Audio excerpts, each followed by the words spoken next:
नमस्कार दोस्तों, क्या आपको पता है कि पृथ्वी का उपग्रह क्या है? क्या आप जानते हैं कि उपग्रह जो है ये किसका चक्कर लगाता है? क्या केवल पृथ्वी का लगाता है या फिर सूर्य का भी लगाता है? जैसे हम जानते हैं कि पृथ्वी सूर्य का चक्कर लगाती है, क्या चंद्रमा जो है अर्थात पृथ्वी का जो उपग्रह है क्या वो भी सूर्य का चक्कर लगाती है? क्या आप जानते हैं कि जो पृथ्वी पर समय होता है क्या वही समय वहां पर होता है? जैसे हम जानते हैं कि पृथ्वी एक वर्ष में कितना सूर्य का चक्कर लगाती है, मतलब समय लगाती है चक्कर लगाते हुए, क्या चंद्रमा भी उतना ही समय लगाता है? आइए बात करते हैं हम पृथ्वी का उपग्रह चंद्रमा की। आज का टॉपिक क्या है? चंद्रमा।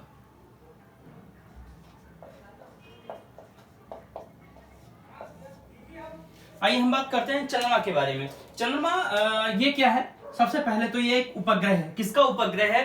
तो ये उपग्रह है पृथ्वी का। किसका उपग्रह है? पृथ्वी का उपग्रह।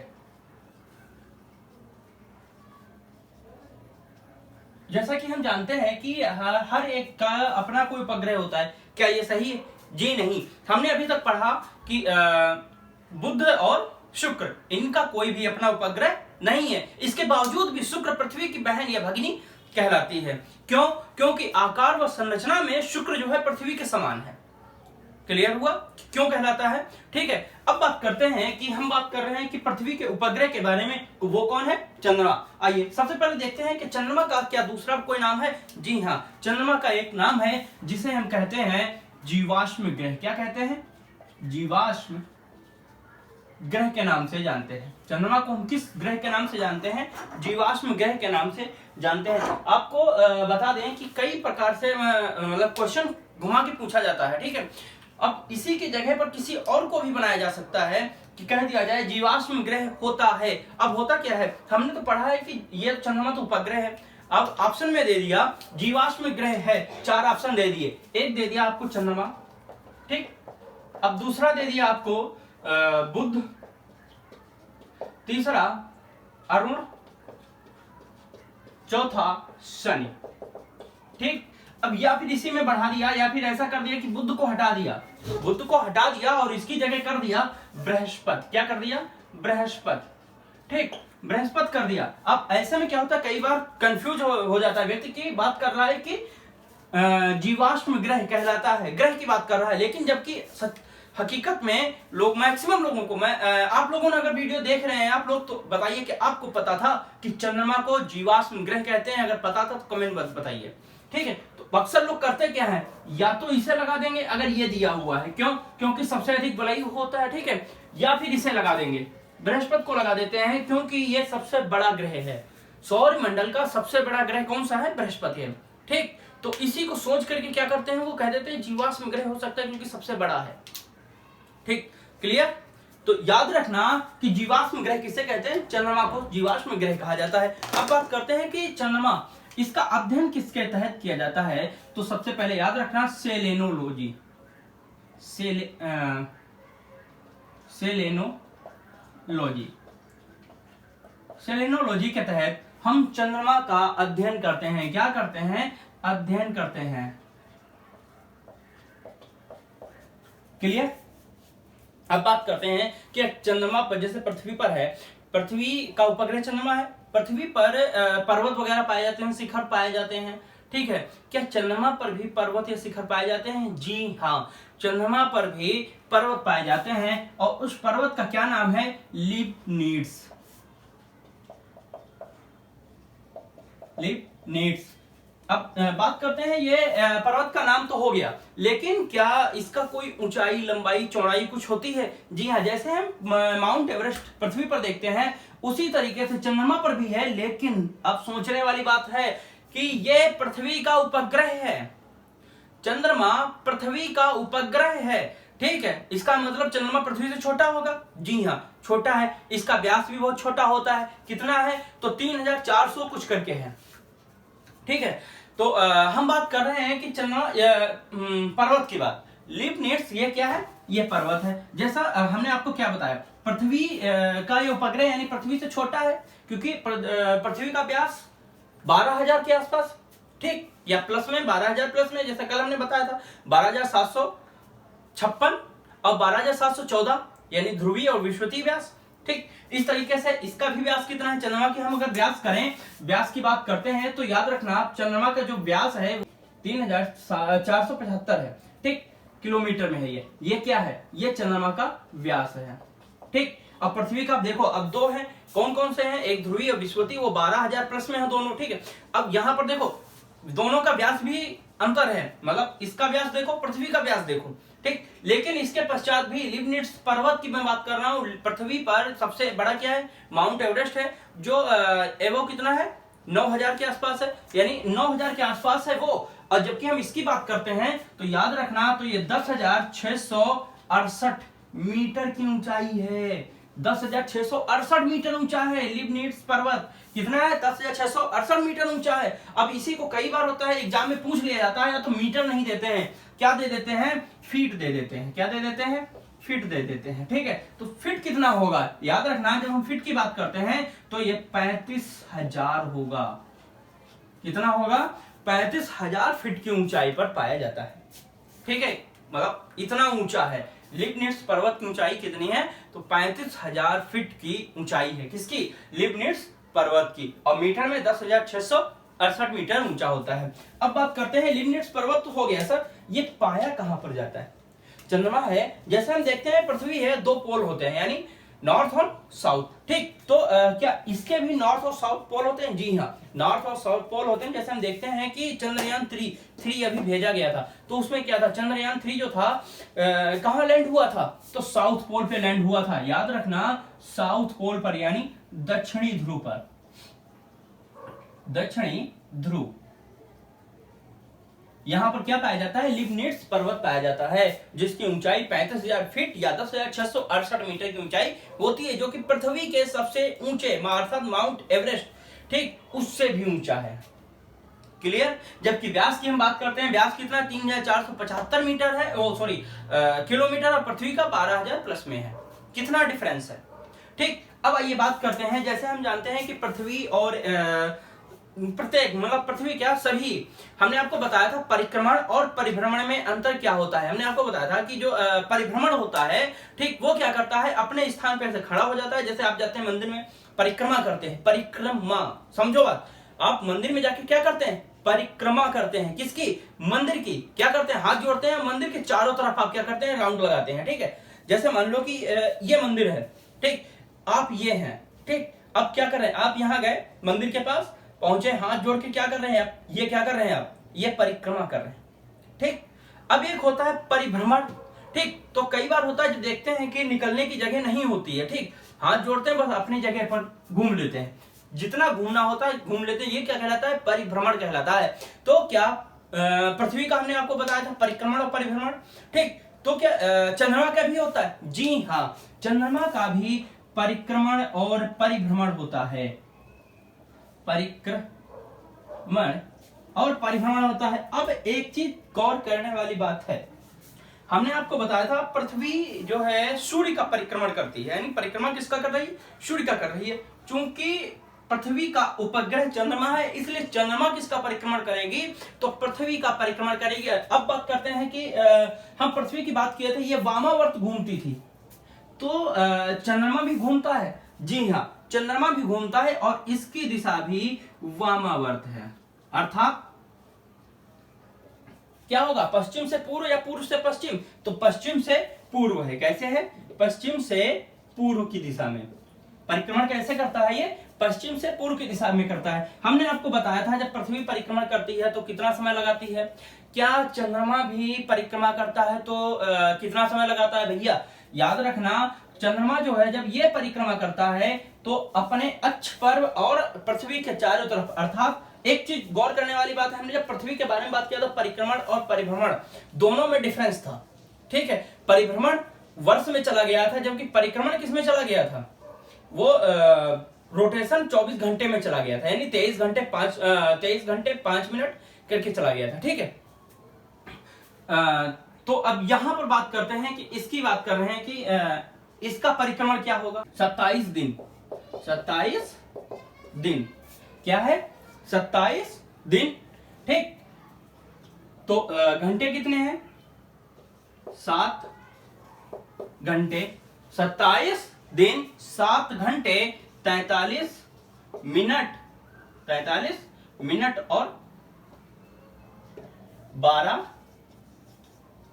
सेकेंड, इतना समय लगता है इसको परिक्रमण करने में, अर्थात पृथ्वी का परिक्रमा करने में 27 दिन 7 घंटे और 43 मिनट 12 सेकंड का समय लगता है। ठीक है, इतना समय लगता है इसको पृथ्वी का परिक्रमा करने में। अब यहीं पर आ जाओ, परिक्रमा हमने बता दिया, अब बात करते हैं कि परिक्रमण बता दिया हमने, परिक्रमा बता दिया कि पृथ्वी की परिक्रमा कितने समय में करता है।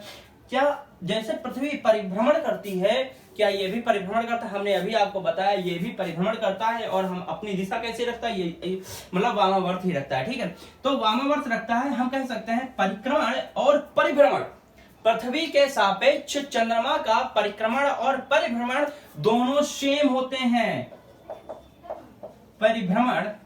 परिक्रमण और परिभ्रमण दोनों क्या है? सेम है, अर्थात वामावर्त दिशा यानी पश्चिम से पूर्व है और 27 दिन 7 घंटे 43 मिनट 12 सेकंड है। समझ में आया? परिक्रमण और परिभ्रमण दोनों सेम होने के कारण, बात समझो, परिक्रमण और परिभ्रमण दोनों सेम होने के कारण हम चंद्रमा का मात्र 57% भाग ही देख पाते हैं। कुछ समझ में आया? चंद्रमा का परिक्रमण और परिभ्रमण दोनों सेम होने के कारण हम चंद्रमा का मात्र 57% भाग ही देख पाते हैं। या हम कह सकते हैं जो चंद्रमा है इसका दृश्य भाग कितना है?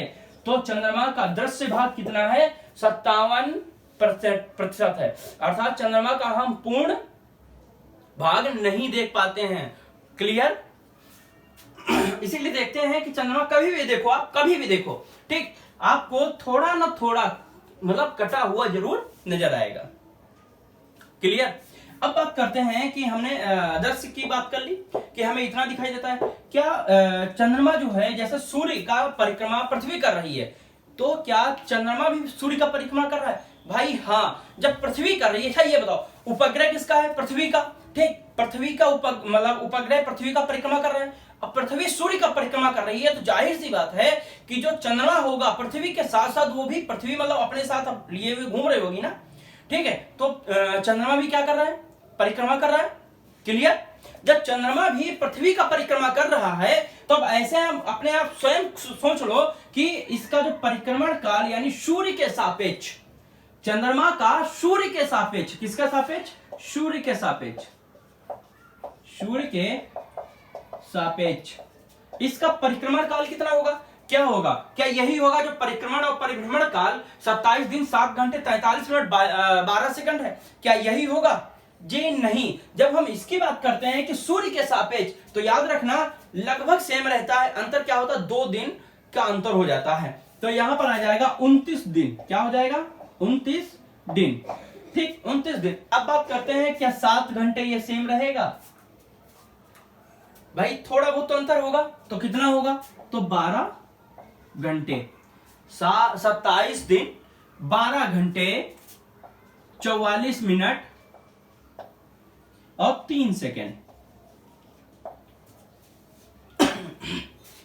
समझ में आया? सूर्य के सापेक्ष चंद्रमा का परिक्रमण समय 29 दिन 12 घंटे 44 मिनट होता है। और इन्हीं दोनों का रेशियो लेकर के क्या किया जाता है कि चंद्रमा पर पृथ्वी के सापेक्ष, यानी पृथ्वी के सापेक्ष चंद्रमा पर दिन की अवधि ज्ञात की जाती है। तो याद रखना पृथ्वी के 29 दिन, पृथ्वी का 29 दिन, यह 29 दिन ये किसका है?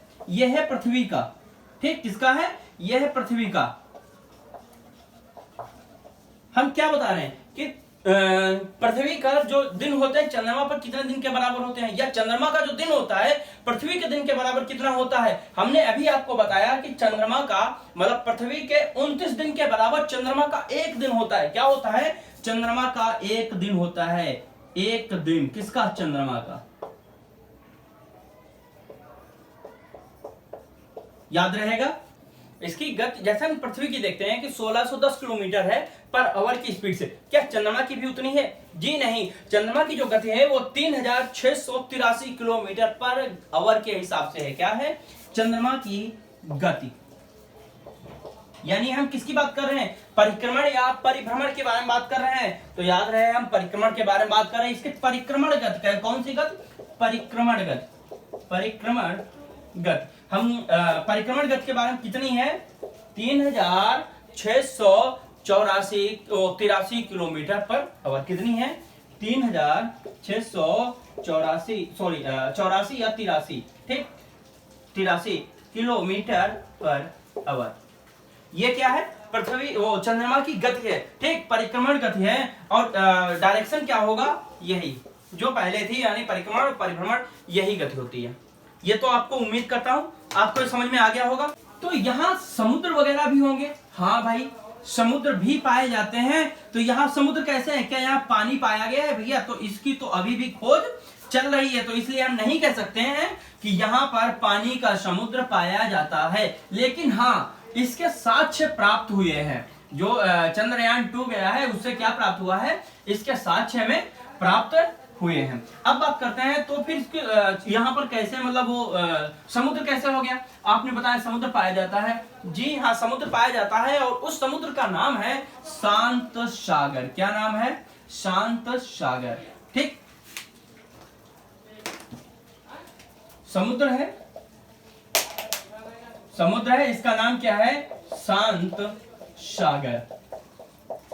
चंद्रमा पर पाया जाने वाला एकमात्र समुद्र जिसका नाम है शांत सागर। अब बात करते हैं, समुद्र बिना पानी के बनता ही नहीं है, ठीक है। तो फिर ये शांत सागर आया कहां से, समुद्र आया कहां से, जब पृथ्वी पर अभी वो चंद्रमा पर अभी तक जो है पानी के संभावना नहीं देखी गई। मतलब ये पता चला हाँ कभी का होगा भैया। तो वहां पर जो धूल का मैदान है, क्या चीज है, धूल का मैदान, ठीक, उसे क्या कहते हैं हम, शांत सागर कहते हैं। अर्थात धूल के मैदान को शांत सागर के रूप में देखा जाता है और उसे हम क्या कहते हैं, चंद्रमा का समुद्र कहते हैं। अब बात करते हैं कि जैसे हमने देखा था पृथ्वी और इनके बीच की दूरी, याद रखना कि चंद्रमा और पृथ्वी, हम दूरी की बात करें, पृथ्वी और चंद्रमा इनके मध्य की दूरी कितनी है, तो 3,84,000।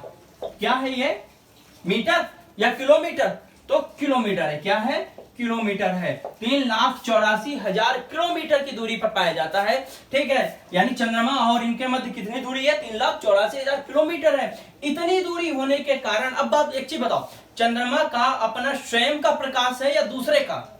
चंद्रमा के पास अपने स्वयं का प्रकाश नहीं है, तो ये प्रकाश कहां से पाता है। हम अगर बात कर रहे हैं प्रकाश की, तो ये प्रकाश कहां से पाता है, तो भैया ये प्रकाश किससे पाता है, सूर्य से पाता है। इसको प्रकाश किससे मिलता है, सूर्य से प्रकाश मिलता है। अब बात कर रहे हैं सूर्य से प्रकाश मिलता है, तो क्या इसका प्रकाश चंद्रमा तक आता है भैया। चांदनी रात देखी है ना, गाना भी है कुछ चांदनी रात पे, तो वो गाना छोड़ो, हम बात कर रहे हैं सूर्य से इसको प्रकाश प्राप्त होता है। और जो इसे प्रकाश प्राप्त हो रहा है वो पृथ्वी तक आने में 1.3 सेकेंड का समय लगता है, या हम कह सकते हैं कि लगभग 1.5 सेकेंड का समय लगता है। सेकेंड की बात कर रहा हूं मैं, मिनट की बात नहीं कर रहा हूं। जबकि पृथ्वी से, मतलब सूर्य से पृथ्वी पर प्रकाश की किरणें आने में 8.3 सेकंड 3 मिनट का समय लगता है, ठीक है। और हम बात कर रहे हैं यहाँ चंद्रमा की, तो चंद्रमा की जो है सूर्य से, मतलब चंद्रमा का प्रकाश पृथ्वी तक आने में कितना समय लगता है, तो 1.3 सेकेंड पृथ्वी तक 1.3 सेकेंड का समय लगता है। ये हमारा था चंद्रमा, जिससे संबंधित हमने आपको पूरा कंप्लीट करवा दिया है। उम्मीद करता हूं समझ में आ गया। एक और ग्रह है जिसे हम कहते हैं मंगल। मंगल ग्रह जो एग्जाम में कई बार पूछा गया है, इसका एक डिस्क्रिप्शन है, बाकी सारे शॉर्ट्स हैं, मतलब बहुत छोटे छोटे हैं, ठीक है। तो केवल मंगल ग्रह के लिए कल का दिन लगेगा, बाकी परसों वाले दिन जितने ग्रह हैं हम उन सभी को एक साथ करवा लेंगे। अगर आज का ये वीडियो पसंद आया तो प्लीज इसे शेयर, लाइक और सब्सक्राइब जरूर करें। धन्यवाद।